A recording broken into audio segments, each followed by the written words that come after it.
Warren Buffett Indonesia atau Pak Lo Keng Hong dikenal sebagai investor saham yang sukses di Indonesia. Teknik investasinya pun juga bukan main-main. Banyak orang-orang yang mendalami teknik investasinya. Bagaimana teknik investasinya? Yaitu sangat mengandalkan fundamental. Kenapa fundamental itu penting? Pak Lo Keng Hong berkata bahwa jika suatu saham yang nilainya BMW dijual dengan harga bajai, apa alasan kita buat nggak belinya? Karena itu, teman-teman, di sini saya bakal ngejelasin saham-saham undervalue yang berpotensi multi-bagger, yang nilainya sekarang harganya masih rendah, tapi nilai intrinsiknya tinggi. Apa-apa aja? Mari saksikan. Oke, jadi inilah dia teman-teman 5 saham undervalue yang menarik di tahun 2024. Simak aja. Yang pertama itu PT Indika Energi. Jadi kita lihat dulu ya fundamentalnya. Saham-saham yang disukai Pak Lo Keng Hong itu adalah saham-saham yang biasanya TBV-nya rendah, cash-nya bagus, kemampuan perusahaan bagus, dan nilai intrinsik di dalamnya itu bisa dibilang tinggi. Nah, contoh-contohnya itu kayak saham Indika Energi ini. Pak Lo Keng Hong sendiri, teman-teman, pernah mengakumulasi PT Indika Energi ini. Kita bisa lihat di sini, teman-teman. Mulai dari PBV-nya itu 0,42. Per-nya juga 4 kali cuman, nggak sampai 10 kali. Untuk bisa dibilang 10 kali, biasanya kan saham-saham murah itu biasanya yang 10 ke bawah. Nah, ini cuma 4. Lalu DER-nya itu 145%. Nah, DER-nya ini cukup tinggi. Tapi dividen yield-nya untuk tahun 2022 yang diberikan ke 2023 itu 21,15%. Tinggi sekali.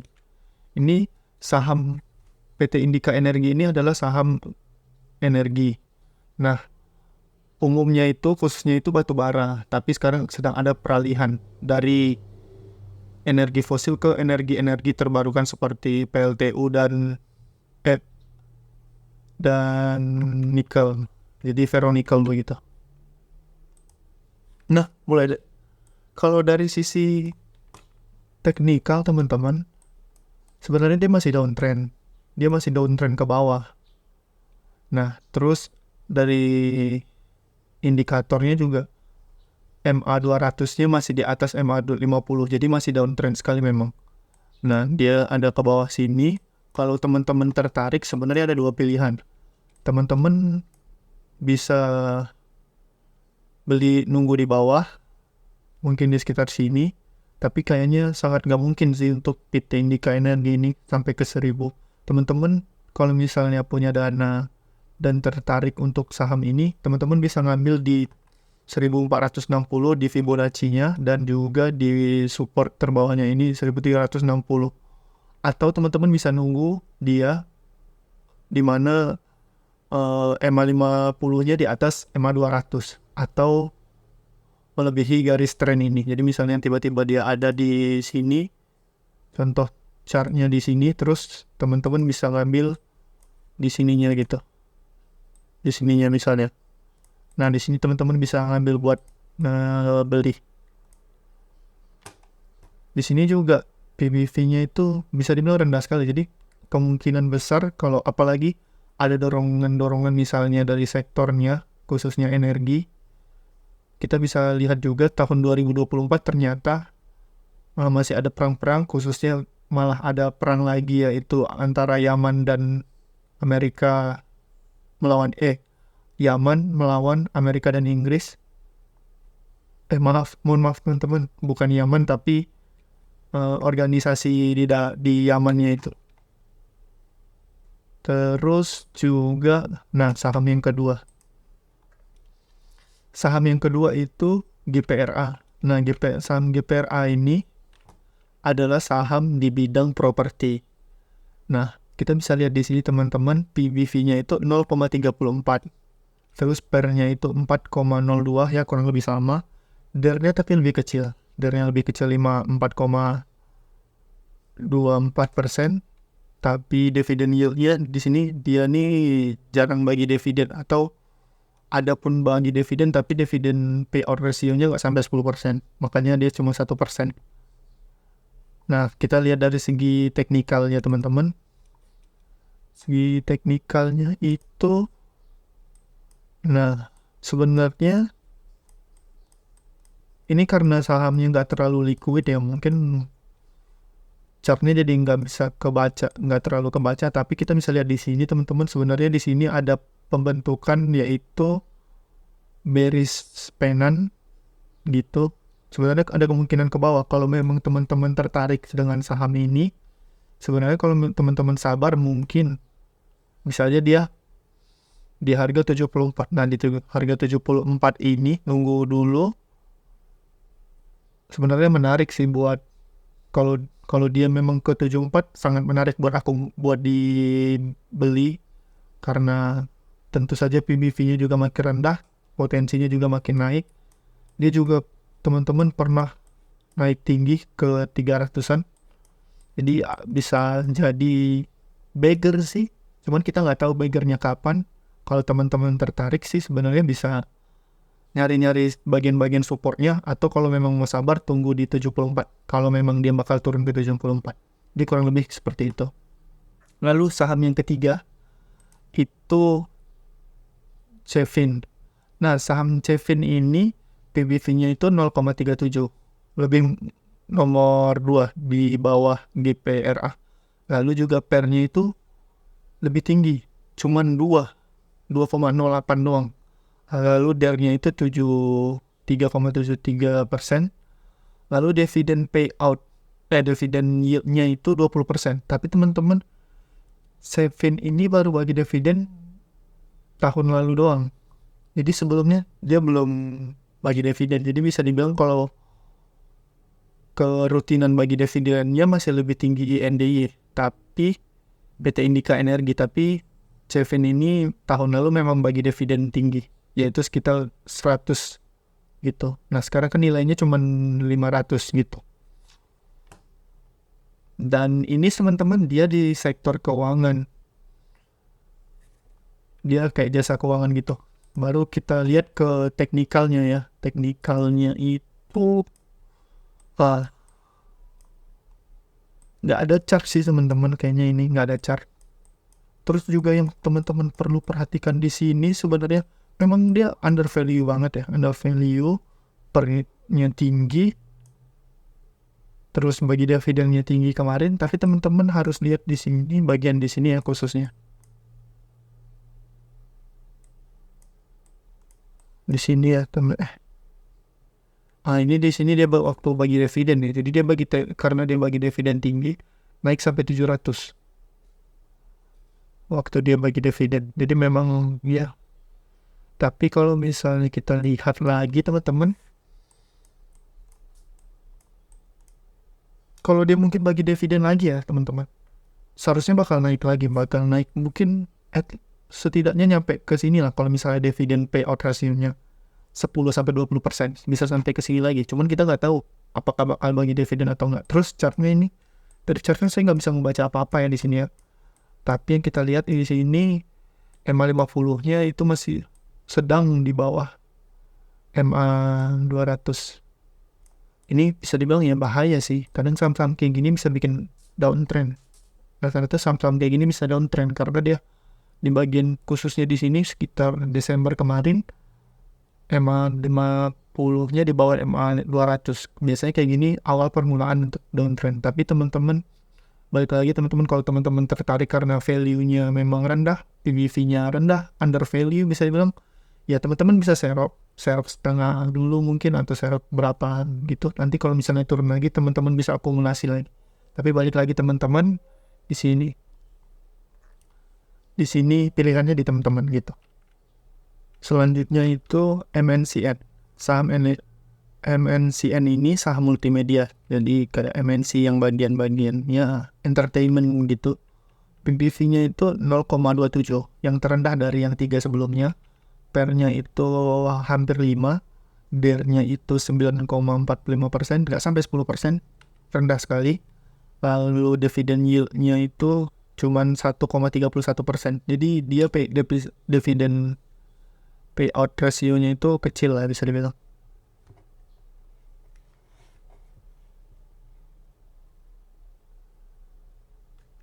Sorry. Tak salah.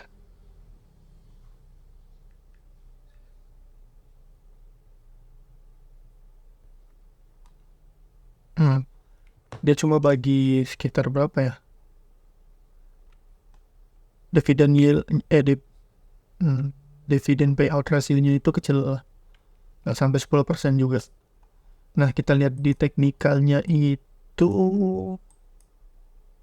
WNCN. Waduh.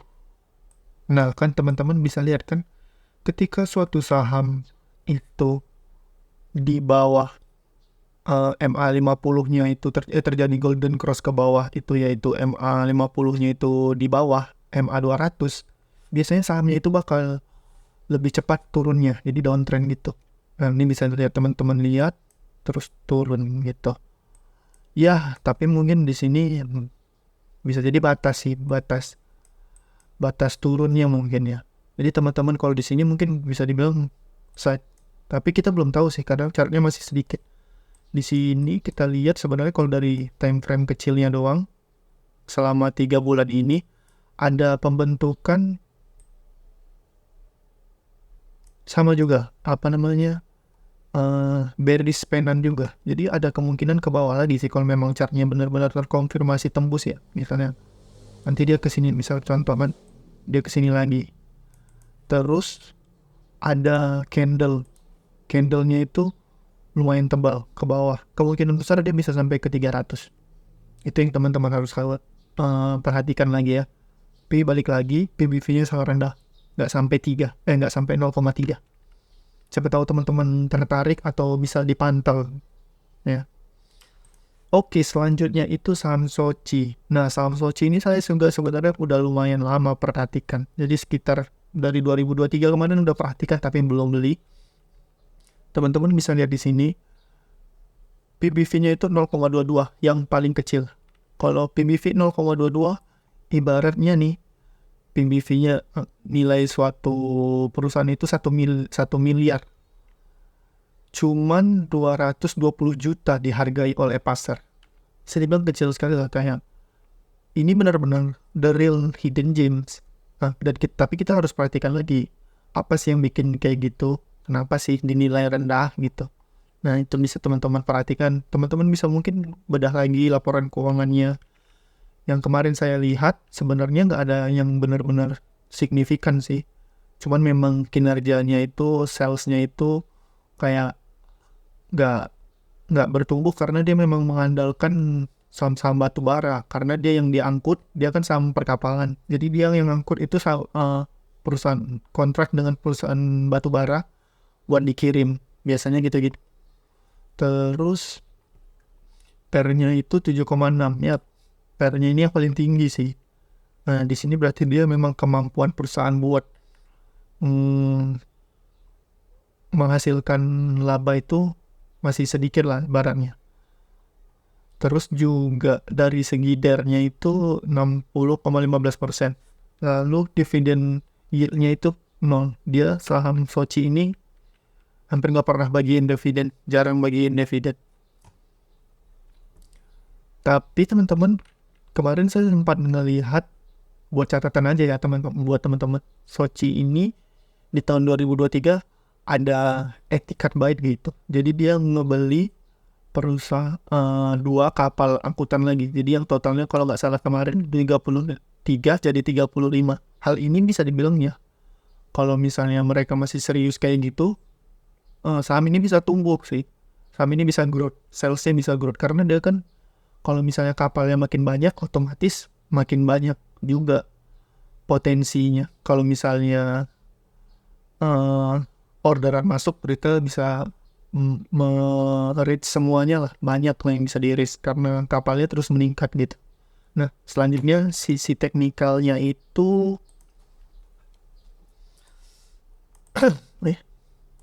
jadi sisi teknikalnya itu teman-teman sama sebenarnya teman-teman. Kenapa chartnya ini agak jelek ya kelihatannya? Karena teman-teman Sochi ini sahamnya belum nggak terlalu liquid, jadi kurang liquid sahamnya. Jadi kayak chartnya itu kadang kayak tiba-tiba naik tinggi karena padahal volumenya mungkin masih cuma dikit, lihat volumenya kecil doang, kecil-kecil standar, tapi bisa naik tinggi gitu-gitu. Nah ini karena ya memang, jadi sebenarnya saham yang kayak gini sih sebenarnya cocok sih buat trading teman-teman. Yang penting teman-teman tahu harga supportnya kapan naiknya aja sih, tinggal ngikutin bandarnya aja, harusnya gitu sih ya. Terus juga teman-teman kalau secara kita lihat ya sebenarnya ini ada bullish sih, apa ya, falling wedge nggak sih atau rising wedge yang dia, jadi dia ada potensi ke atas gitu. Jadi kalau misalnya ini tembus ada candle nanti bakal volume tinggi tebal, harusnya bisa naik, minimal sama dengan yang ini, jadi sekitar 230.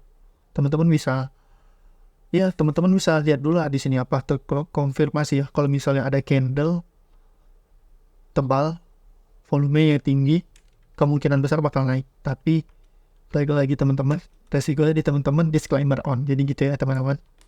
Nah tapi kan kita udah bahas nih teknikalnya, gimana dengan bandarmologinya. Jadi di sini saya bakal berusaha buat nyari bandarmologinya dan saya udah terkumpul ya. Jadi kita bakal tarik untuk tahun 2024 aja, jadi cuma 1 bulan ini aja. Nah ini dia teman-teman, kita mulai ya dari PT Indika Energi. PT Indika Energi ini teman-teman kelihatan memang di bulan Januari ini terjadi big akumulasi lah, terutama di top 1. Jadi teman-teman bisa dibilang ini kayak apa ya, sentimen yang positif sih, karena volumenya juga tinggi. Jadi ya bukan nggak mungkin, maksudnya dalam waktu dekat bisa naiknya teman-teman. Kemudian GPRA ini kalau dari top 1 ini sebenarnya netral, nggak ngelakuin penjualan, cuman yang dari top 3 yaitu ngelakuin big distribusi. Jadi ini teman-teman bisa dibilang ya ada kemungkinan, kalau biasanya kalau big distribusi gini ngehambat buat naik gitu. Kalau misalnya tiba-tiba sahamnya naik itu bakal ngehambat, jadi maksudnya agak lama lah jadinya. Mungkin bisa teman-teman bisa pantau-pantau terus lihat apakah tiba-tiba ada yang bandarnya yang tiba-tiba big akumulasi, teman-teman bisa jadi konfirmasi buat teman-teman buat buy gitu. Lalu Cevin, saham keuangan ini juga big distribusi. Nah teman-teman, sebenarnya cukup aneh ya sama dia, perusahaannya murah, PBV-nya rendah, PER-nya juga rendah, artinya bagus, lalu dividen yield tahun lalu tinggi, tapi terjadi big distribusi, semuanya big distribusi. Jadi misalnya apa ada sesuatu yang terjadi di Cevin ini gitu kan, kita jadi agak-agak was-was juga sih teman-teman ya, bisa jadi pertimbangan juga sih bagian ini. Lalu juga di MNCN, di sini top 1-nya ya netral sih, jadi kayak standar, tapi top 3, top 5-nya ada distribusi, tapi distribusinya cuma kecil. Emang sebenarnya saham MNCN ini kan sahamnya multimedia ya.